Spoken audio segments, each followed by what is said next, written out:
Assalamualaikum warahmatullahi wabarakatuh. Perkenalkan, saya Adelia Nur Oktaviani dengan nomor NPM 98824051224111083 dari kelas Psikologi 2C. Di sini akan menjelaskan materi tentang karakter building untuk memenuhi tugas UAS karakter building.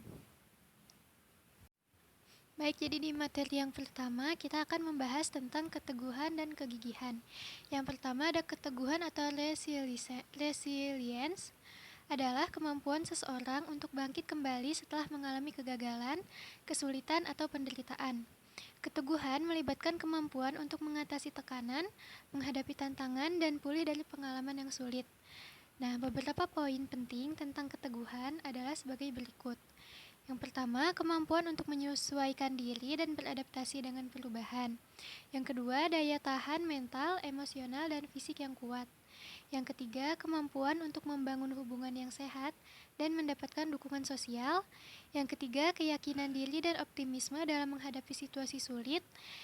Lalu selanjutnya, ada kemampuan untuk mengendalikan emosi dan mengelola stres, dan mengambil hikmah atau pembelajaran dari kegagalan dan kesalahan. Keteguhan dapat dikembangkan melalui latihan mental, dukungan sosial, pembelajaran dari pengalaman hidup, dan pola pikir yang positif. Memiliki keteguhan yang baik akan membantu seseorang untuk mengatasi rintangan dan kembali pulih setelah mengalami kesulitan. Lalu, selanjutnya ada kegigihan. Kegigihan atau perseverance mengacu pada kemauan dan ketekunan seseorang dalam menghadapi hambatan dan mencapai tujuan jangka panjang. Ini melibatkan ketahanan dan keuletan dalam menghadapi tantangan serta kerja keras untuk mencapai apa yang diinginkan. Beberapa aspek penting dari kegigihan meliputi: yang pertama, kemauan untuk terus berusaha meskipun menghadapi kesulitan dan kegagalan. Lalu ada ketekunan dan kerja keras dalam mencapai tujuan, fokus yang kuat dan kemampuan untuk mengatasi gangguan, konsistensi dan keteguhan dalam upaya mencapai tujuan, motivasi intrinsik untuk berusaha lebih baik.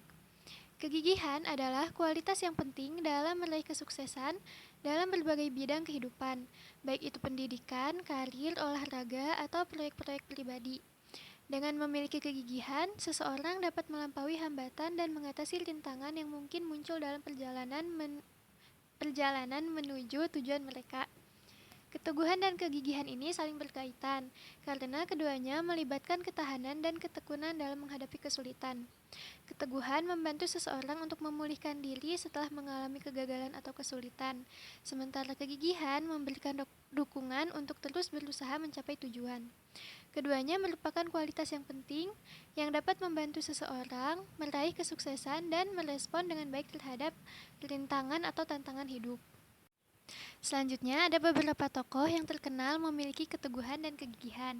Di antaranya ada Nelson Mandela. Nelson Mandela adalah seorang pemimpin politik dan aktivis anti-apartheid yang menjadi Presiden Afrika Selatan yang pertama yang terpilih secara demokratis. Dia dihukum penjara selama 27 tahun karena perjuangannya melawan sistem apartheid. Meskipun menghadapi masa tahanan yang sulit dan perlakuan yang tidak manusiawi, Mandela tetap teguh dalam keyakinannya akan persamaan dan keadilan. Setelah dibebaskan, dia melanjutkan perjuangannya untuk rekonsiliasi dan perdamaian di Afrika Selatan. Lalu selanjutnya ada Helen Keller. Helen Keller adalah seorang penulis, pembicara, dan aktivis hak disabilitas yang dikenal karena keteguhannya dalam mengatasi kebutaan dan tuli sejak usia sangat muda. Meskipun menghadapi keterbatasan fisik yang signifikan, Keller belajar berkomunikasi melalui bahasa isyarat dan akhirnya lulus dengan gelar sarjana. Dia melanjutkan perjuangannya untuk membantu orang-orang dengan disabilitas dan menjadi inspirasi bagi banyak orang di seluruh dunia. Lalu selanjutnya ada Elon Musk. Elon Musk adalah seorang pengusaha teknologi dan visioner yang terkenal karena perannya dalam mendirikan perusahaan seperti Tesla, SpaceX, dan Neuralink. Dia dihadapkan pada berbagai tantangan dan rintangan dalam mengembangkan teknologi inovatif dan revolusi industri. Namun, Mas terkenal karena kegigihannya dalam menjalankan visinya. Bahkan ketika menghadapi kerugian atau hambatan yang signifikan, dia terus berusaha untuk mewujudkan impian-impian besar dan mendorong batasan-batasan yang ada. Lalu selanjutnya ada Malala Yousafzai. Malala Yousafzai adalah seorang aktivis hak asasi manusia dan pemenang hadiah Nobel perdamaian yang terkenal karena perjuangannya dalam memperjuangkan hak pendidikan bagi anak perempuan di Pakistan. Pada usia 15 tahun, ia ditembak oleh kelompok militan karena menuntut pendidikan bagi perempuan. Meskipun mengalami serangan yang mengancam nyawanya, Malala tidak pernah mundur dari misinya. Dia terus memperjuangkan hak pendidikan dan menjadi suara bagi jutaan anak perempuan di seluruh dunia. Tokoh-tokoh ini mewakilkan contoh-contoh keteguhan dan kegigihan yang menginspirasi banyak orang. Mereka menunjukkan kemampuan untuk tetap bertahan, mengatasi rintangan, dan menjalankan visi mereka meskipun menghadapi tantangan yang luar biasa. Materi selanjutnya yang akan saya jelaskan adalah tentang keberanian dan ketegasan. Jadi keberanian dan ketegasan ini saling berkaitan gitu dan mencerminkan sifat-sifat yang penting dalam menghadapi rintangan. Yang pertama ada tentang keberanian atau courage. Keberanian adalah kemampuan untuk menghadapi ketakutan, mengatasi rintangan, atau mengambil tindakan yang sulit meskipun ada risiko atau konsekuensi yang mungkin terjadi. Beberapa aspek penting dalam keberanian meliputi menghadapi ketakutan dan keadaan yang menakutkan, mengambil risiko yang diperlukan untuk mencapai tujuan, melawan tekanan atau opini yang tidak sesuai dengan nilai-nilai pribadi, berdiri teguh dalam keyakinan meskipun dihadapkan pada ketidaksetujuan, berani menghadapi kesulitan atau tantangan dalam rangka mencapai sesuatu yang diinginkan. Keberanian sendiri bukan berarti ketiadaan ketakutan atau bukan berarti kita tuh tidak punya ketakutan, tetapi bagaimana seseorang dapat melampaui atau menghadapi ketakutannya ini dan bertindak sesuai dengan keyakinan atau tujuan mereka. Keberanian dapat dilatih dan dikembangkan melalui pengalaman, mengambil langkah-langkah kecil untuk menghadapi ketakutan, dan memperoleh pemahaman yang lebih baik tentang diri sendiri dan nilai-nilai pribadi. Lalu selanjutnya ada ketegasan atau determination. Ketegasan merujuk pada kemauan yang kuat, komitmen yang tinggi, dan ketekunan dalam mencapai tujuan atau mengatasi rintangan. Beberapa aspek penting dari ketegasan meliputi yang pertama, memiliki visi dan tujuan yang jelas. Lalu berkomitmen untuk mencapai tujuan tersebut, tidak mudah menyerah dalam menghadapi rintangan atau kegagalan, memiliki kemauan yang kuat untuk terus berusaha dan tidak menyerah, berfokus pada tugas atau tujuan yang ingin dicapai, menghadapi tantangan dengan konsistensi dan tekad yang tinggi. Ketegasan adalah sifat yang penting dalam mencapai keberhasilan. Dalam menghadapi rintangan atau kesulitan, ketegasan memungkinkan seseorang untuk tetap berkomitmen dan terus berusaha meskipun menghadapi hambatan atau kegagalan. Keberanian dan ketegasan ini biasanya berjalannya beriringan. Keberanian diperlukan untuk menghadapi ketakutan dan mengatasi rintangan, sementara ketegasan diperlukan untuk mempertahankan komitmen dan melanjutkan perjuangan. Keduanya ini saling melengkapi dan membantu seseorang untuk menghadapi tantangan dengan keyakinan dan tekad yang kuat. Kombinasi keberanian dan ketegasan membantu individu menghadapi ketidakpastian, mengatasi rintangan, dan membuat keputusan yang sulit. Sifat-sifat ini penting dalam pengembangan diri dan mencapai tujuan-tujuan yang diinginkan. Lalu untuk contoh tokoh yang dikenal memiliki keberanian dan ketegasan, itu ada Umar bin Khattab radhiyallahu anhu. Umar bin Khattab memang sudah dikenal memiliki ketegasan dan keberanian bahkan sebelum ia masuk Islam. Nah, setelah masuk Islam, ketegasan dan keberaniannya digunakan untuk membela Islam dan Rasulullah Shallallahu Alaihi Wasallam. Beliau sangat berani apabila mendapat serangan dari orang-orang Quraisy. Keberanian Umar ditunjukkan ketika beliau dan kaum muslimin ingin hijrah dari Mekah ke Madinah. Saat itu semua umat muslim hijrah dengan sembunyi-sembunyi, tetapi Umar tidak melakukannya dengan terang-terangan. Di sebuah lembah, beliau dihadang oleh kaum kafir. Lalu didatanginya para pemuka kaum Quraisy sambil berkata, "Siapa yang ingin ibunya mati nelangsa, anaknya jadi yatim, dan istrinya menjadi janda, maka silahkan menghadapi aku di balik lembah ini dengan syarat tidak ada seorang pun yang menyertainya." Perkataan Umar didengar oleh para pemuka Quraisy. Setelah kejadian itu, kaum kafir Quraisy tidak berani menghalangi dan menghadang beliau lagi untuk hijrah ke Madinah. Maka lancarlah perjalanan hijrah Umar bin Khattab. Itu untuk salah satu contoh keberaniannya. Tapi masih banyak lagi keberanian dari Umar bin Khattab ini gitu. Bahkan katanya sampai setan aja tuh takut gitu sama beliau ini. Selanjutnya ada materi tentang loyalitas.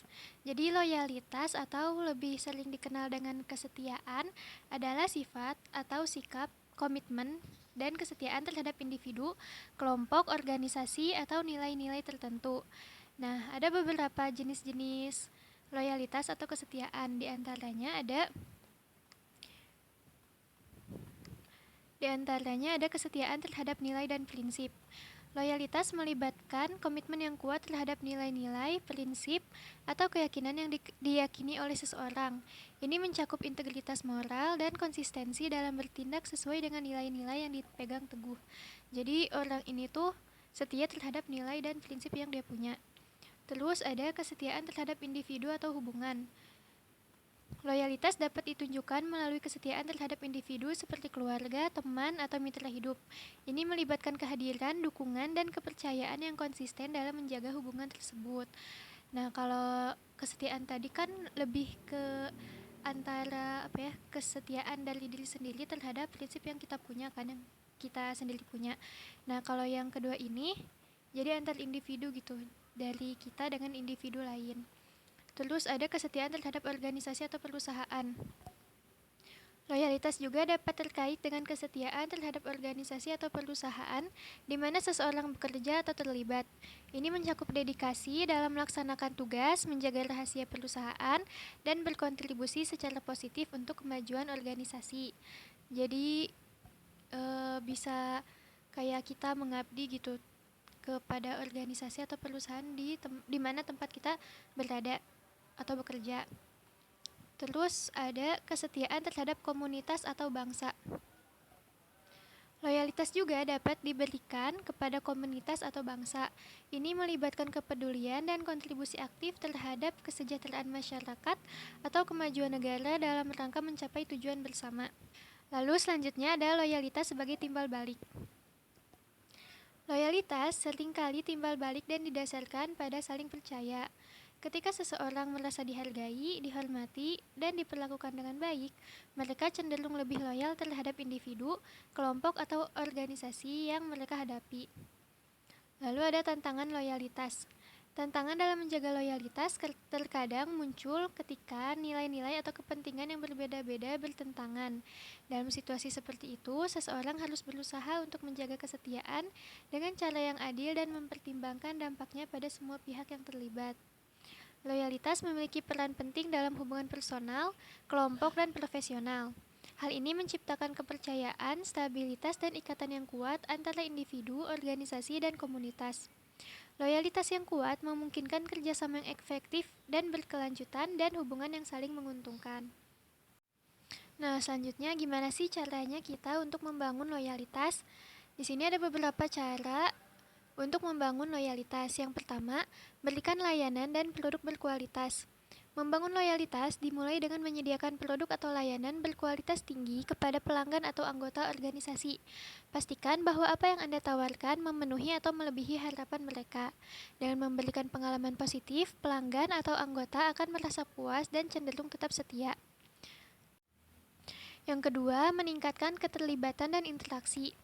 Keterlibatan aktif dengan pelanggan atau anggota organisasi adalah kunci dalam membangun loyalitas. Jadilah responsif terhadap pertanyaan, masukan, atau masalah yang mereka hadapi. Libatkan mereka dalam proses pengambilan keputusan atau berikan kesempatan bagi mereka untuk memberikan umpan balik. Ini membantu menciptakan ikatan dan rasa kepemilikan terhadap hubungan tersebut. Lalu selanjutnya ada berikan nilai tambahan. Selain produk atau layanan utama, berikan nilai tambahan kepada pelanggan atau anggota organisasi. Ini bisa berupa penawaran khusus, program loyalitas, konten informatif, atau manfaat ekstrak yang relevan dengan kebutuhan mereka. Nilai tambahan ini membantu menciptakan hubungan yang lebih dalam dan membuat mereka merasa dihargai. Terus selanjutnya ada membangun kepercayaan dan transparansi. Kepercayaan adalah dasar dari loyalitas. Pastikan bahwa Anda berkomunikasi dengan jujur, tetap transparan dalam aktivitas bisnis atau organisasi, dan menjaga kata-kata dan janji. Jaga kerahasiaan informasi pelanggan atau anggota dan hadapi masalah atau kesalahan dengan tanggung jawab dan integritas. Lalu selanjutnya ada dukung pelanggan atau anggota dalam jangka panjang. Fokus pada hubungan jangka panjang dan tidak hanya pada transaksi satu kali. Bangun ikatan yang kuat dengan pelanggan atau anggota dengan berinvestasi dalam kebutuhan mereka, memahami tujuan mereka dan memberikan solusi yang relevan. Dukung mereka dalam perjalanan mereka dan terus beradaptasi dengan perkembangan kebutuhan mereka. Lalu selanjutnya, perhatikan umpan balik dan pelajaran dari pelanggan atau anggota. Terima umpan balik secara terbuka dan gunakan informasi tersebut untuk meningkatkan produk, layanan, atau pengalaman yang Anda tawarkan dengan kebutuhan dan keinginan pelanggan atau anggota dan berusaha memenuhinya. Ini menunjukkan bahwa Anda peduli dan berkomitmen untuk memberikan yang terbaik. Lalu selanjutnya, yang terakhir ada apresiasi dan penghargaan. Jangan lupa untuk menghargai dan mengucapkan terima kasih kepada pelanggan atau anggota setia. Berikan penghargaan khusus seperti program hadiah, penawaran eksklusif, atau ucapan terima kasih secara pribadi. Hal ini memberikan rasa dihargai dan membuat mereka merasa penting. Nah, tips-tips yang tadi itu cara membangun loyalitas untuk biasanya kayak dalam organisasi atau kepada atau membangun loyalitas dalam sebuah perusahaan gitu. Nah, membangun loyalitas membutuhkan waktu, dedikasi, dan konsistensi. Dengan fokus pada pengalaman pelanggan atau anggota yang baik, keterlibatan aktif, dan hubungan yang saling menguntungkan. Selanjutnya ada beberapa tokoh yang dikenal memiliki loyalitas yang tinggi. Yang pertama ada Abraham Lincoln. Abraham Lincoln adalah Presiden Amerika Serikat ke-16 yang terkenal karena dedikasinya yang tinggi terhadap persatuan negara dan penghapusan perbudakan. Selama Perang Saudara Amerika, Lincoln menunjukkan loyalitas yang kuat terhadap prinsip-prinsip demokrasi dan kebebasan, bahkan dalam menghadapi tekanan politik dan tantangan berat. Lalu selanjutnya ada Loyola Ignatius. Loyola Ignatius adalah seorang santo dan pendiri Ordo Yesuit. Ia menunjukkan loyalitas yang tak tergoyahkan terhadap iman dan Gereja Katolik Roma. Meskipun mengalami banyak cobaan dan penindasan, Ignatius tetap setia pada keyakinan dan dedikasinya untuk mengabdi kepada Tuhan. Lalu selanjutnya ada Mother Teresa. Mother Teresa adalah seorang biarawati Katolik yang dikenal karena karya amalnya di Kolkata, India. Ia menunjukkan loyalitas yang tinggi terhadap pelayanan kepada orang miskin, sakit, dan terlantar. Meskipun menghadapi tantangan dan keterbatasan sumber daya, Mother Teresa dengan penuh kasih dan kesetiaan melayani mereka yang membutuhkan. Selanjutnya ada Martin Luther King. Martin Luther King adalah seorang pemimpin hak sipil dan aktivis perdamaian yang melawan diskriminasi rasial di Amerika Serikat. Ia menunjukkan loyalitas yang teguh terhadap cita-cita kesetaraan, keadilan, dan perdamaian. Meskipun menghadapi ancaman, penangkapan, dan bahaya fisik, King tetap setia pada metode perlawanan non-kekerasan dalam perjuangannya. Selanjutnya ada Chuin Sugihara. Sugihara adalah seorang diplomat Jepang yang menunjukkan loyalitas yang luar biasa saat Perang Dunia II. Meskipun melanggar perintah pemerintahannya, Sugihara memberikan ribuan visa kepada orang Yahudi yang melarikan diri dari Holocaust, menyelamatkan banyak nyawa dengan mengambil risiko pribadi dan karirnya. Lalu, tokoh yang terakhir ada Aung San Suu Kyi. Adalah seorang pemimpin politik dan pemenang hadiah Nobel perdamaian dari Myanmar. Ia menunjukkan loyalitas yang tegas terhadap demokrasi dan perjuangan hak asasi manusia. Meskipun menghadapi penahanan rumah yang panjang dan tekanan politik, Suu Kyi tetap setia pada perjuangannya untuk mewujudkan perubahan yang positif di negaranya. Selanjutnya ada materi anti korupsi. Nah, pertama-tama, apa sih itu korupsi? Jadi korupsi adalah tindakan penyalahgunaan kekuasaan atau posisi yang dilakukan oleh individu atau kelompok dengan tujuan memperoleh keuntungan pribadi secara tidak sah. Korupsi melibatkan penyuapan, pemerasan, penggelapan dana, nepotisme, kolusi, atau praktik-praktik lain yang melanggar etika dan hukum. Nah, sedangkan anti korupsi sendiri adalah upaya untuk mencegah, mengungkap, dan memberantas korupsi dalam berbagai sektor kehidupan. Nah, berikut adalah beberapa poin penting dari materi anti korupsi. Yang pertama, pendidikan dan kesadaran. Pendidikan dan kesadaran tentang korupsi menjadi langkah awal dalam membangun kesadaran masyarakat tentang dampak negatif korupsi dan pentingnya melawan praktik tersebut. Kampanye pendidikan anti korupsi dapat dilakukan melalui sekolah, universitas, media massa, dan program-program sosial. Jadi melalui pendidikan ini bisa menjadi tahap awal untuk kita menerapkan sikap anti korupsi sejak dini gitu. Lalu selanjutnya ada transparansi dan akuntabilitas. Transparansi dan akuntabilitas merupakan prinsip yang penting dalam melawan korupsi. Pemerintah, lembaga publik, dan organisasi harus menjalankan praktik transparan dalam pengelolaan keuangan, kebijakan, dan pengambilan keputusan. Pengungkapan informasi publik yang jelas dan akses yang mudah terhadap informasi menjadi kunci dalam mencegah terjadinya praktik korupsi. Lalu yang ketiga ada penguatan hukum dan penegakan hukum. Penguatan hukum dan penegakan hukum yang tegas terhadap pelaku korupsi merupakan langkah penting dalam melawan korupsi. Sistem peradilan harus independen dan efektif dalam menindak pelaku korupsi tanpa adanya intervensi atau kecenderungan korupsi internal. Lebih lanjut, perlu adanya kerjasama antar negara dalam melacak dan menghukum pelaku korupsi yang melarikan diri ke luar negeri. Jadi, seharusnya pelaku korupsi itu dapat hukuman yang tegas gitu dan berat supaya tidak ada orang yang berani buat korupsi gitu. Lalu selanjutnya ada pemantauan dan pengawasan. Membangun mekanisme pemantauan dan pengawasan yang efektif adalah langkah penting dalam melawan korupsi. Badan pengawas independen, auditor eksternal, dan organisasi masyarakat sipil dapat memainkan peran penting dalam memastikan transparansi dan akuntabilitas dalam penggunaan dana publik, kebijakan, dan tindakan pemerintah. Nah, untuk contoh badannya sendiri itu ada KPK ya, atau Komisi Pemberantas Korupsi. Lalu selanjutnya ada kolaborasi dan partisipasi masyarakat. Partisipasi aktif masyarakat dalam pencegahan dan pemberantasan korupsi ini sangat penting. Masyarakat harus didorong untuk melaporkan tindakan korupsi yang mereka saksikan, dan perlindungan harus diberikan kepada whistleblower. Kolaborasi antara pemerintah, sektor swasta, dan organisasi masyarakat sipil dapat menciptakan sinergi dalam upaya anti korupsi. Jadi diharapkan adanya kerjasama juga gitu sama masyarakat supaya upaya anti korupsi ini tuh bisa berjalan dengan lebih efektif lagi. Selanjutnya ada manajemen risiko dan pengendalian internal.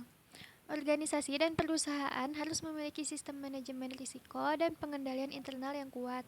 Ini mencakup kebijakan anti korupsi yang jelas, pelatihan untuk karyawan tentang etika dan anti korupsi, dan mekanisme pengaduan yang aman dan efektif. Lalu yang terakhir ada kebijakan dan peraturan anti korupsi. Adopsi kebijakan dan peraturan anti korupsi yang kuat oleh pemerintah dan organisasi menjadi penting dalam mencegah dan memberantas korupsi. Kebijakan tersebut harus meliputi prinsip-prinsip transparansi, akuntabilitas, larangan penyuapan. Jadi, kalau kebijakan dan peraturannya kuat, akan meminimalisir adanya tindakan korupsi. Selanjutnya ada beberapa tokoh atau lembaga-lembaga yang dikenal berjuang dalam melawan korupsi. Yang pertama di Indonesia sendiri ada KPK atau Komisi Pemberantas Korupsi. KPK adalah lembaga anti korupsi di Indonesia yang bertugas melakukan pemberantasan korupsi secara terintegrasi dan komprehensif. Lembaga ini melibatkan banyak individu yang berjuang untuk memerangi korupsi, termasuk para pemimpin, penyidik, dan pegawai KPK yang telah mengungkap banyak kasus korupsi tingkat tinggi di negara Indonesia. Lalu selanjutnya ada Wang Qishan dari China. Wang Qishan adalah politikus Tiongkok yang dikenal karena peranannya dalam melawan korupsi di negaranya. Ia merupakan mantan ketua Komisi Disiplin Partai Komunis Tiongkok dan dianggap sebagai otak di balik kampanye anti korupsi yang dilakukan di Tiongkok sejak tahun 2012. Wang Qishan dikenal karena ketegasannya dalam menindak pelaku korupsi, termasuk pejabat tinggi di dalam partai. Lalu selanjutnya ada Zuzana Kaputova dari Slovakia. Zuzana Kaputova adalah presiden Slovakia yang terpilih pada tahun 2019. Sebelum terjun ke politik, Kaputova adalah seorang pengacara dan aktivis lingkungan yang dikenal karena perjuangannya melawan korupsi. Ia secara terbuka menyuarakan penentangannya terhadap praktik korupsi dan berkomitmen untuk membangun pemerintahan yang bersifat transparan. Selanjutnya ada Anna Hazare dari India. Anna Hazare adalah seorang aktivis sosial India yang terkenal karena perjuangannya melawan korupsi di negaranya. Ia memimpin gerakan India Against Corruption pada tahun 2011 yang bertujuan untuk melawan korupsi dan menuntut pembentukan undang-undang ombudsman lokal yang lebih kuat. Hazare telah melakukan serangkaian aksi protes dan mogok makan untuk menyuarakan penolakan terhadap korupsi. Lalu selanjutnya ada Antanas Mokus dari Kolombia. Antanas Mokus adalah seorang politisi, akademisi, dan mantan wali kota Bogota, Kolombia. Ia dikenal karena pendekatan inovatifnya dalam melawan korupsi dan memperbaiki tata kelola pemerintahan. Mokus melakukan langkah-langkah seperti penggunaan teater dan seni untuk mempromosikan kesadaran dan etika publik, serta memberantas praktik korupsi di pemerintahannya. Kalau Mokus ini unik ya caranya gitu. Jadi dengan teater dan seni untuk menyadarkan masyarakat tentang etika publik. Lalu yang terakhir ada Tuli Madonsela dari Afrika Selatan. Tuli Madonsela adalah seorang pengacara dan mantan ombudsman publik Afrika Selatan. Selama masa jabatannya, ia dikenal karena perjuangannya melawan korupsi dan penyalahgunaan kekuasaan di negaranya. Madonsela memimpin penyelidikan penting terkait kasus Astagfirullahaladzim. Madonsela memimpin penyelidikan penting terkait kasus korupsi tingkat tinggi termasuk skandal penggunaan dana negara untuk renovasi rumah pribadi Presiden Jacob Zuma. Nah, jadi tadi itu beberapa contoh tokoh hebat yang memberikan kontribusi yang signifikan dalam melawan korupsi di negaranya masing-masing. Nah, lalu materi selanjutnya ada empati dan respect. Empati dan respect ini saling berkaitan, saling berhubungan dalam interaksi sosial dan hubungan antar manusia atau antar individu. Nah, yang pertama ada empati. Pengertian empati sendiri adalah kemampuan untuk memahami dan merasakan perasaan, pikiran, dan pengalaman orang lain. Hal ini melibatkan kemampuan untuk melihat dunia dari perspektif orang lain, merasakan emosi mereka, dan menunjukkan perhatian serta kepedulian terhadap mereka. Jadi singkatnya kalau empati itu kita mengerti orang lain gitu dan kita seakan-akan merasakan apa yang dirasakan oleh orang lain. Lalu selanjutnya ada komponen empati. Empati ini terdiri dari 4 komponen yang penting. Di antaranya ada perspective taking. Lalu selanjutnya ada komponen empati. Nah, empati ini punya 4 komponen penting. Yang pertama ada Astagfirullahaladzim. Selanjutnya ada komponen dari empati. Nah, empati ini terdiri dari 4 komponen yang penting. Yang pertama ada perspective taking. Nah, perspective taking itu adalah kemampuan untuk melihat situasi dari sudut pandang orang lain dan berusaha memahami dunia mereka. Jadi contohnya kita lihat teman kita yang sedih gitu. Nah, jadi perspective takingnya tuh dengan kita melihat situasi teman kita ini teh dari sudut pandang teman kita ini gitu. Kayak gimana kalau misalkan kita jadi mereka, sehingga kita bisa berusaha memahami dunia mereka. Lalu selanjutnya ada respons emosional. Respons emosional yaitu merasakan dan memahami emosi orang lain dengan menunjukkan simpati dan kepedulian. Jadi itu tadi contohnya kalau misalkan kita lagi dihadapkan dengan teman yang sedih, setelah kita kayak memposisikan diri gitu ya dengan melihat situasi dari sudut pandang mereka, kita tuh kayak ikut merasakan gitu dan memahami emosi mereka. Kalau jadi contohnya kayak oh kamu lagi sedih ya gitu, jadi bersimpati dan memiliki kepedulian. Terus ada komunikasi empati, yaitu menunjukkan kehadiran, mendengarkan dengan penuh perhatian dan memberikan tanggapan yang mendukung untuk memperkuat. Lalu selanjutnya ada komunikasi empati. Nah, komunikasi empati ini caranya dengan menunjukkan kehadiran, mendengarkan dengan penuh perhatian, dan memberikan tanggapan yang mendukung. Jadi kayak contohnya perasaan teman kita ini tuh divalidasi, terus kayak kita nunjukin kalau ya gak apa-apa ada kita loh gitu, dan mendengarkan keluh kesah atau cerita mereka. Selanjutnya ada manfaat empati. Nah, empati sendiri ini memiliki dampak positif gitu ya, baik itu dalam kehidupan individu maupun dalam kehidupan bermasyarakat. Antara lain yang pertama itu meningkatkan hubungan sosial. Nah, empati memperkuat hubungan interpersonal dan memungkinkan kita untuk lebih memahami dan mendukung orang lain.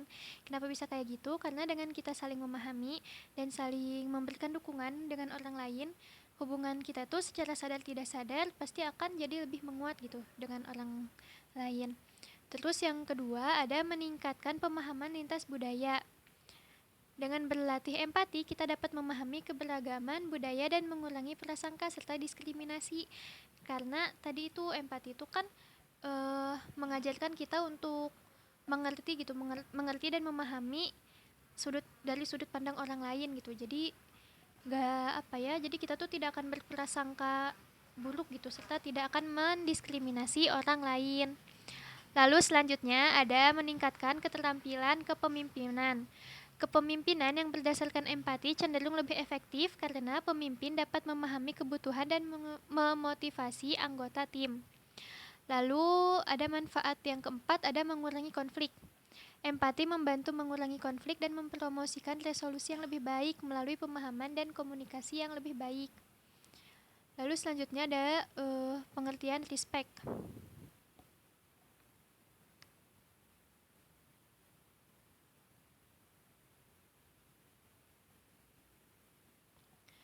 Nah, pengertian respect sendiri, respect itu artinya kan menghargai ya. Jadi, respect adalah pengakuan, penghargaan, dan penghormatan terhadap martabat, hak, dan keberagaman setiap individu. Rasa saling menghargai melibatkan sikap terbuka, toleransi, dan penghormatan terhadap perbedaan individu dan budaya. Komponen respect ada 3. Yang pertama, menghargai martabat. Mengakui dan menghormati martabat setiap individu tanpa memandang perbedaan status, gender, ras, atau latar belakang budaya. Jadi kita saling menghormati dan menghargai gitu. Walaupun misalkan kita punya perbedaan, misalkan berbeda status, berbeda agama, berbeda ras, kita tuh saling menghargai. Lalu ada mendengarkan dan menghormati pendapat orang lain. Memberikan kesempatan kepada orang lain untuk berekspresi dan menghargai perbedaan tersebut. Jadi dengan tidak menjudge pendapat orang lain gitu. Lalu ada mematuhi hak individu. Menghormati hak-hak dasar individu termasuk hak privasi, kebebasan berbicara, dan kebebasan berekspresi. Lalu selanjutnya di sini saya akan menjelaskan beberapa tokoh yang dikenal memiliki empati yang tinggi. Yang pertama ada Dalai Lama.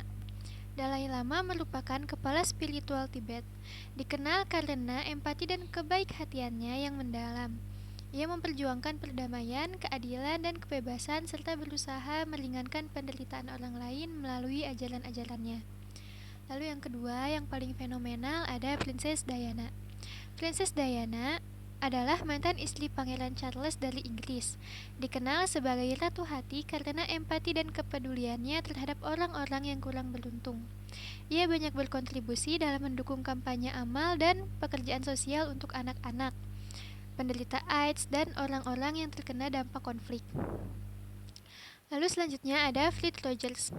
Fleet Rogers merupakan pembawa acara televisi anak-anak Amerika Serikat yang terkenal dengan program Mr. Rogers' Neighborhood. Terkenal karena empati yang tinggi terhadap anak-anak. Ia mendorong pentingnya kasih sayang, pengertian, dan penerimaan dalam membangun kepercayaan diri dan kesejahteraan anak-anak. Lalu ada Ellen DeGeneres, merupakan seorang komedian, pembawa acara, dan aktivis terkenal karena sikap empatinya yang kuat. Ia kerap mengedepankan kebaikan dan memperjuangkan hak-hak LGBT serta terlibat dalam berbagai kampanye kemanusiaan. Lalu ada Pope Francis. Paus Fransiskus, pemimpin spiritual Gereja Katolik Roma, dikenal karena kepemimpinannya yang penuh dengan empati dan rasa hormat terhadap sesama.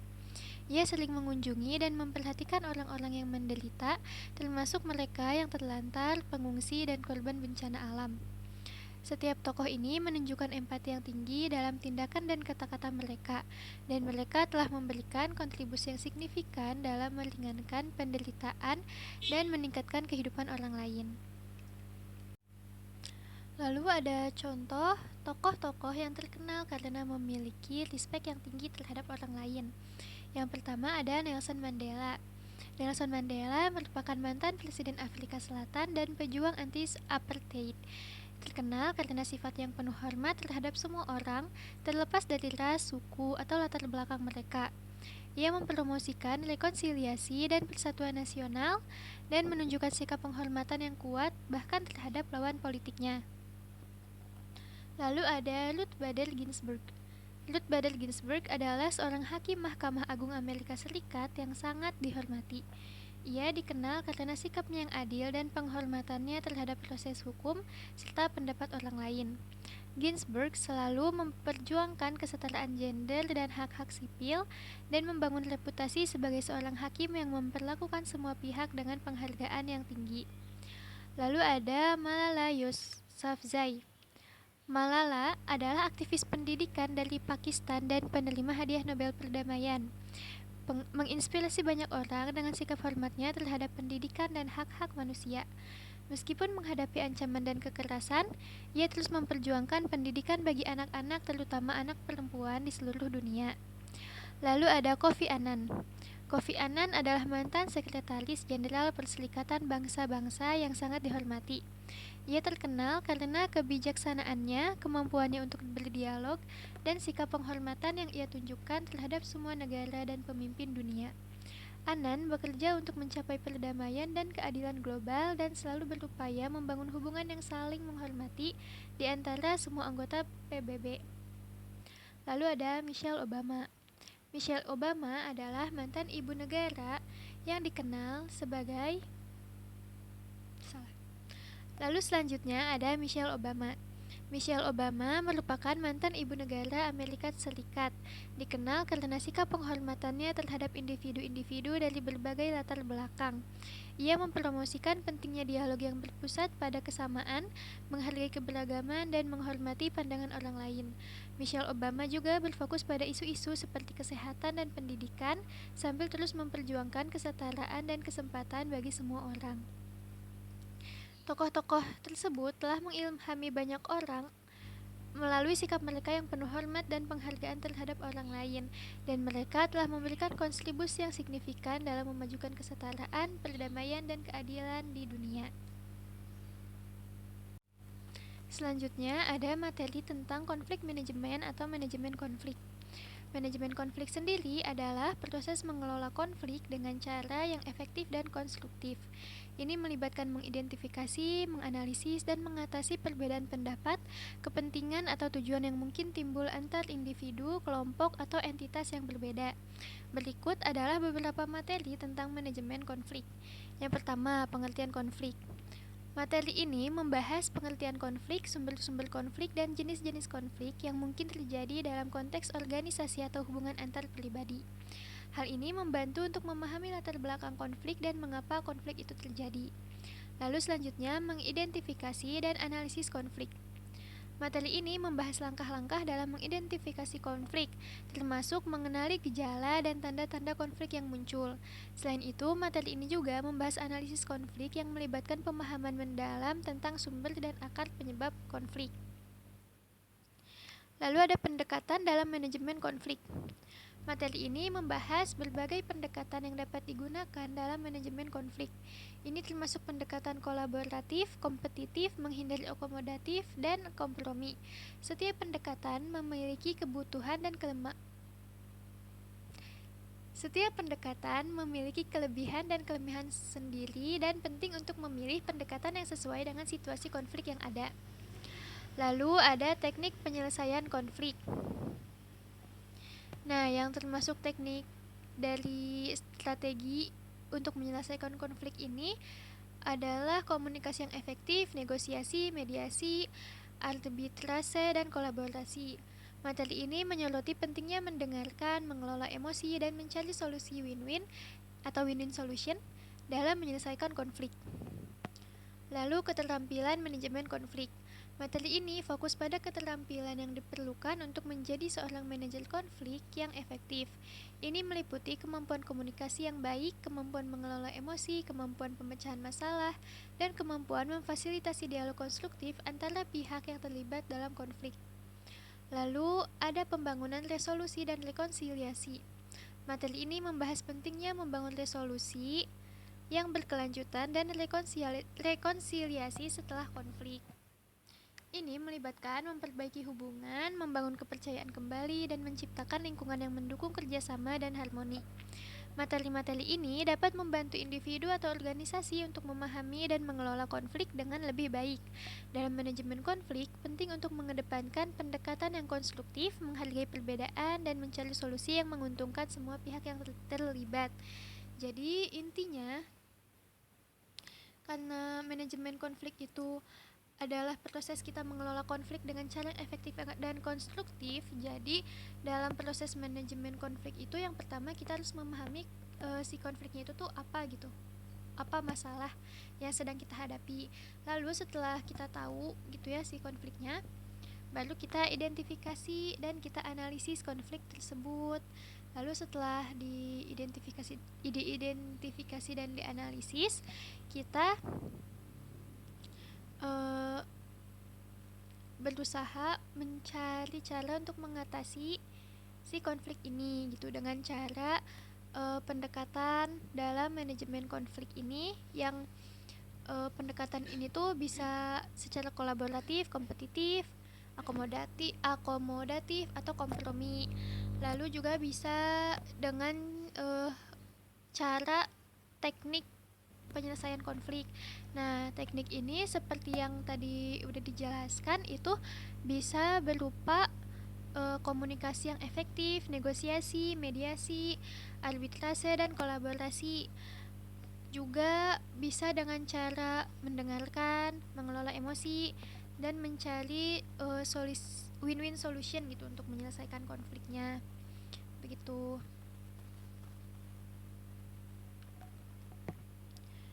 Terus untuk manajemen konflik ini kita tuh harus mempunyai keterampilan ini yang tadi udah dijelaskan, kayak komunikasi yang baik, terus kayak kemampuan mengelola emosi, kemampuan pemecahan masalah, kemampuan memfasilitasi dialog konstruktif antar pihak yang terlibat dalam konflik. Lalu setelah itu kita juga harus bisa membangun resolusi dan rekonsiliasi dengan cara memperbaiki hubungan, membangun kepercayaan kembali, dan menciptakan lingkungan yang mendukung kerjasama dan harmoni. Lalu kita masuk ke materi yang terakhir, yaitu tentang teamwork atau kerjasama tim. Nah, yang pertama ada pengertian tim itu sendiri. Jadi tim itu biasanya orang yang saling bekerja sama gitu dalam dalam mengerjakan sesuatu. Jadi beberapa orang yang membentuk sebuah kelompok yang memiliki tujuan yang sama gitu atau pekerjaan yang sama. Nah, biasanya dalam sebuah tim ini mereka tuh punya tujuan, struktur organisasi, dan peran masing-masing gitu dalam setiap anggota timnya untuk mencapai hasil atau tujuan yang diinginkan. Lalu ada karakteristik tim yang efektif. Nah, karakteristik tim yang efektif ini bisa berupa komunikasi yang terbuka dan jujur, saling percaya, saling mendukung, dan keterlibatan aktif semua anggota dalam proses pengambilan keputusan. Nah, karakteristik ini membantu membentuk dasar yang kuat untuk teamwork atau kerja tim yang berhasil. Lalu ada pembagian tugas dan peran. Nah, dalam tim itu kan pasti kita dibagi-bagi ya perannya, dan setiap peran itu kan pasti punya tugasnya sendiri. Nah, hal ini tuh mencakup identifikasi keahlian dan kemampuan individu yang sesuai dengan tugas tertentu, serta menghindari tumpang tindih atau kebingungan dalam tanggung jawab. Jadi tujuan dari pembagian tugas ini tuh supaya apa ya, supaya kita tuh punya tugasnya sendiri-sendiri. Jadi kita nggak bingung sama tanggung jawab kita. Dan biasanya eh, pembagian tugas atau pembagian peran ini tuh di apa ya, didasari dengan kemampuan individu itu sendiri. Terus ada komunikasi efektif dalam tim. Nah, komunikasi yang efektif ini kan penting gitu ya dalam dalam tim gitu, apalagi dalam bekerja sama dalam tim. Ngomong apa sih? Lalu selanjutnya ada komunikasi efektif dalam tim. Nah, dalam sebuah tim itu kan sangat penting ya kalau kita punya komunikasi yang efektif. Nah, ini tuh termasuk kemampuan mendengarkan yang aktif, menyampaikan informasi dengan jelas, serta mempromosikan dialog dan kolaborasi yang konstruktif antara anggota tim. Lalu ada kolaborasi dan kerjasama. Ini melibatkan penghargaan terhadap kontribusi individu, kemampuan untuk bekerja sama dalam mencapai tujuan bersama, dan menghargai perbedaan pandangan dan pendekatan. Lalu ada mengatasi konflik dalam tim. Kan kalau dalam sebuah tim tuh pasti ada aja konfliknya ya, entah itu kayak perbedaan pendapat atau miskomunikasi. Nah, jadi cara mengatasinya tuh adalah tentang memahami penyebab konflik. Terus kemampuan berkomunikasi secara terbuka dan jujur supaya tidak terjadi miskomunikasi, dan mengembangkan strategi penyelesaian konflik yang konstruktif. Lalu ada penghargaan dan pengakuan. Nah, jadi memberikan penghargaan dan pengakuan terhadap usaha yang di terhadap usaha yang telah diberikan oleh anggota tim gitu, itu tuh sangat penting gitu karena dapat memotivasi anggota tim untuk tetap berkomitmen dan bekerja dengan kinerja yang tinggi. Lalu selanjutnya ada evaluasi dan pembelajaran. Nah, dalam sebuah tim itu kan biasanya ada evaluasi. Nah, evaluasi ini tuh bertujuan untuk uh, untuk salah. Ulang. Nah, selanjutnya ada evaluasi dan pembelajaran. Jadi kan dalam sebuah tim tuh pasti ada yang namanya evaluasi. Evaluasi ini tuh bertujuan untuk mengidentifikasi kekuatan, kelemahan, dan peluang perbaikan. Jadi biar kita tahu kekuatan kita apa, kelemahan kita apa, dan apa yang bisa kita perbaiki gitu dari kelemahan kita. Tim juga perlu belajar dari pengalaman dan menerapkan perbaikan berkelanjutan dalam proses kerja mereka. Nah, secara keseluruhan, teamwork atau kerja sama tim ini itu tentang membantu anggota tim memahami pentingnya kerja tim yang efektif, serta memberikan panduan dan strategi untuk menciptakan lingkungan kerja tim yang sukses dan produktif. Sekian materi yang dapat saya jelaskan. Terima kasih. Wassalamualaikum warahmatullahi wabarakatuh.